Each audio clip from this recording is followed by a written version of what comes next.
Tanggal 29 Mei tahun 2006, di sebuah tanah lapang di Porong Sidoarjo, Jawa Timur, sebuah semburan lumpur panas muncul dari dalam bumi.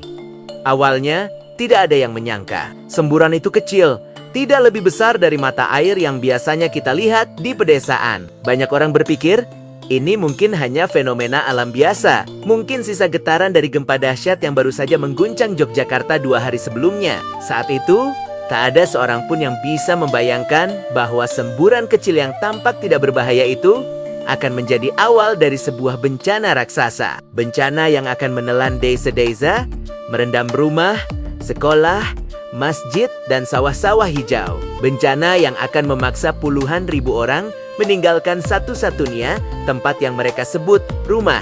Tak lama setelah semburan pertama, suara gemuruh mulai terdengar dari perut bumi. Suara itu semakin lama semakin keras, seperti desahan seekor raksasa yang tertidur selama berdebat dan kini terbangun dengan amarah yang meluap-luap. Lumpur panas mulai menyembur semakin tinggi ke udara, membawa serta gas berbau menyengat yang menyesakkan dada. Volume lumpur meningkat drastis dalam hitungan hari. Alirannya menjadi deras, membentuk sungai lumpur panas yang melahap apa saja yang dilewatinya. Kepanikan melanda, warga berlarian meninggalkan rumah mereka, hanya membawa apa yang bisa diselamatkan. Pakaian yang melekat di badan, beberapa lembar foto keluarga, ijazah anak-anak, dan benda berharga apapun yang masih bisa digenggam. Di desa-desa seperti Reno Kenongo, Jatirejo, Siring, Ketapang, dan Kali Tengah, suara jeritan dan tangis pilu bercampur dengan raungan sirena darurat. Pemandangan di sana sungguh menyayat hati. Orang-orang dengan pikulan dan gerobak kecil berusaha mati-matian menyelamatkan sisa-sisa harta benda mereka dari amukan lumpur.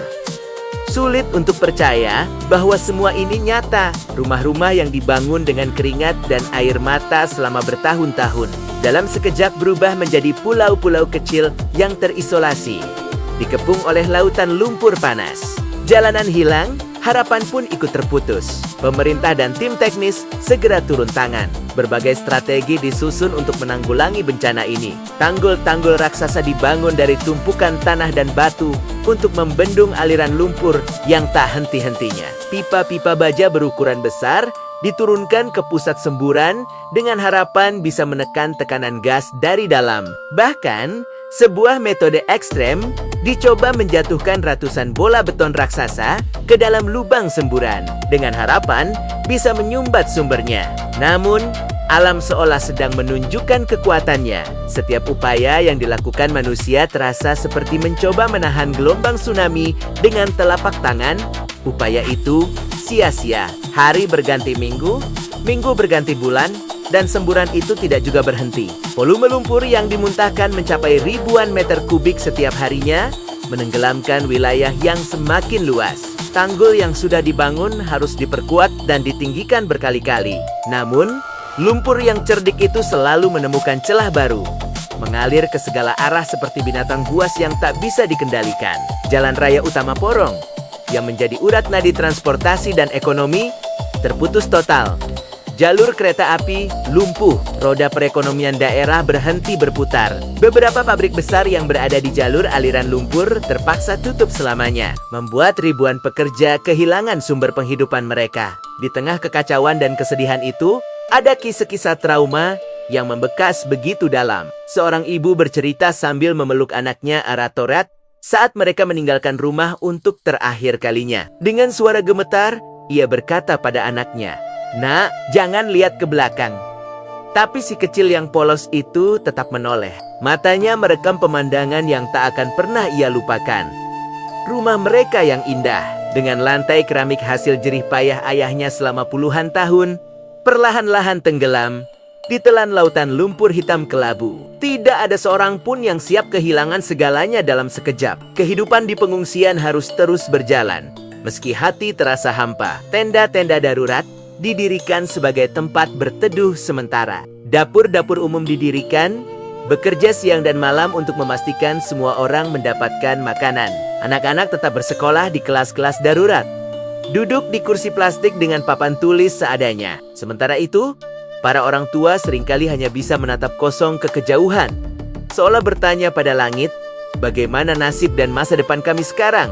bantuan mulai berdatangan dari berbagai penjuru negeri, organisasi sosial, para relawan, mahasiswa, dan pemerintah hadir memberikan dukungan, baik moral maupun logistik. Namun, rasa sedih dan kerinduan akan rumah tak akan pernah ada gantinya. Yang hilang bukan hanya bangunan fisik, tapi juga kenangan yang terukir di setiap sudutnya. Pohon mangga tempat anak-anak belajar memanjat, sumur tua yang menjadi pusat cerita keluarga, atau halaman rumah tempat kucing kesayangan biasa tidur di bawah sinar matahari sore. Semua itu kini terkubur di bawah lumpur. Bencana lumpur Lapindo bukan hanya meninggalkan genangan lumpur panas yang luasnya terus bertambah, tapi juga memberikan pelajaran besar bagi kita semua sebagai sebuah bangsa. Pelajaran tentang betapa rapuhnya manusia di hadapan kekuatan alam.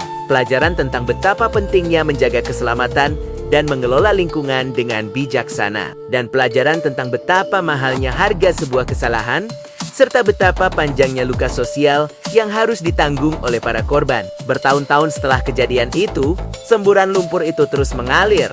Meski debitnya sudah jauh berkurang, tanggul-tanggul penahan kini menjulang semakin tinggi, membentuk benteng raksasa yang mengurung lautan lumpur. Namun, harapan para korban tidak pernah serendah itu. Mereka perlahan tapi pasti mulai membangun kembali kehidupan baru mereka di tempat lain. Ada yang membuka usaha kecil, ada yang bekerja di kota lain, ada yang memulai keluarga baru di rumah yang baru. Air mata yang dulu mengalir kini telah mengering, berganti dengan tekad yang membara.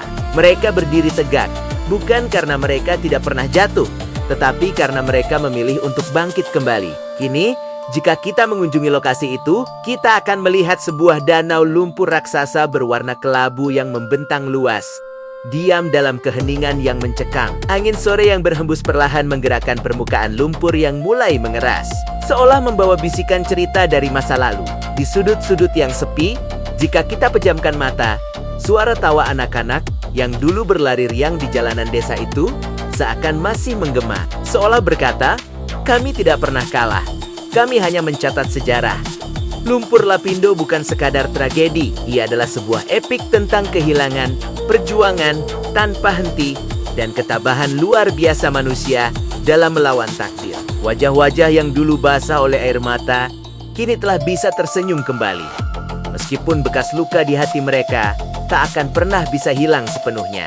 Karena dari reruntuhan dan kehancuran, lahirlah sebuah kekuatan baru untuk terus berjalan, menatap masa depan, dan berharap bahwa suatu hari nanti, bumi yang pernah marah itu akan kembali tenang selamanya. Terima kasih sudah menonton video ini. Jangan lupa untuk subscribe channel kami, dan bagikan cerita ini agar kita semua tidak pernah lupa akan pelajaran berharga di baliknya. Sampai jumpa di video berikutnya.